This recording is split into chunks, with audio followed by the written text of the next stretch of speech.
अब आपको सीधा ले चलते हैं गोरखपुर, जहां प्रबुद्ध सम्मेलन का आयोजन किया गया है और सीएम योगी आदित्यनाथ कार्यक्रम को संबोधित कर रहे हैं।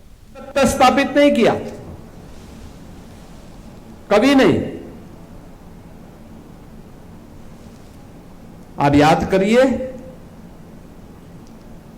रामायण का वह दृश्य जब लंका पर भगवान राम विजय प्राप्त कर लेते हैं,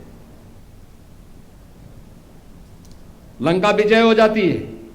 विजय होने के बाद कायदे से भगवान राम वहां के राजा हैं।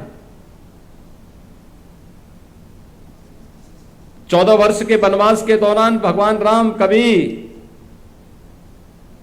किसी राज्य में नहीं गए,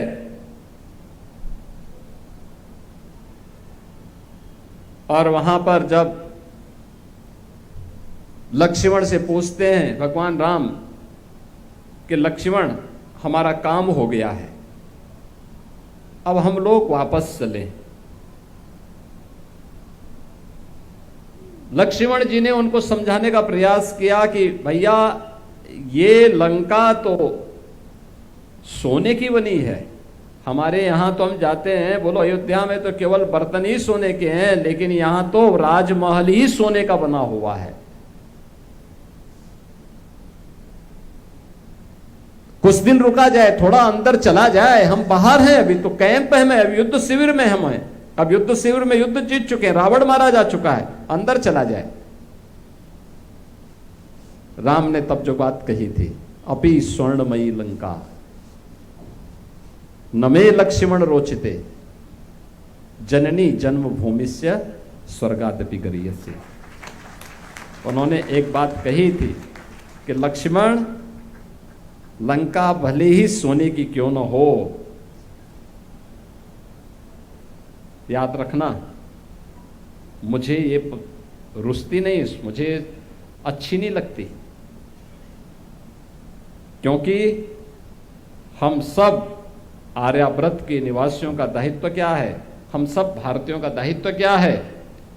उन्होंने कहा हमारे लिए तो जननी जन्मभूमि से स्वर्गादपि गरीयसी, अपनी मां और अपनी मातृभूमि से बढ़ करके और कोई नहीं हो सकता है, कोई नहीं हो सकता है। भगवान राम का यह उद्बोधन आज भी हम सब भारतीयों के लिए एक प्रेरणा है। भगवान राम के इन शब्दों को जिस ऋषि ने हम तक पहुंचाया, वह राम की प्रेरणा है। एक प्रबुद्ध जन के माध्यम से हम सबके सामने आया, एक ऋषि के माध्यम से हम सबके सामने आया, आज भारतीय प्रेरणा लेता है।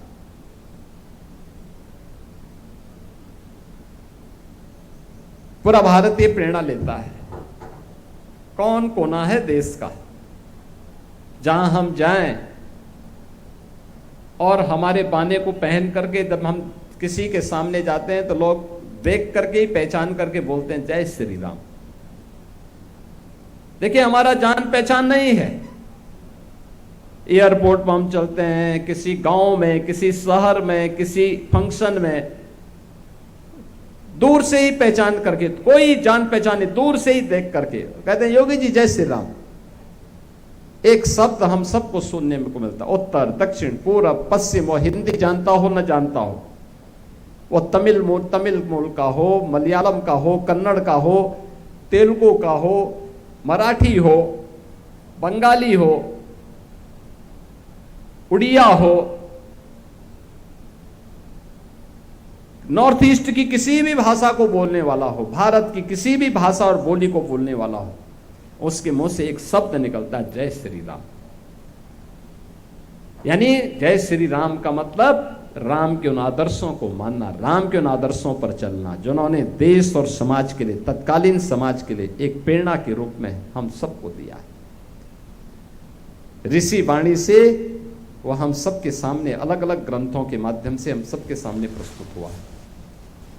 बहनों और भाइयों, यह महत्व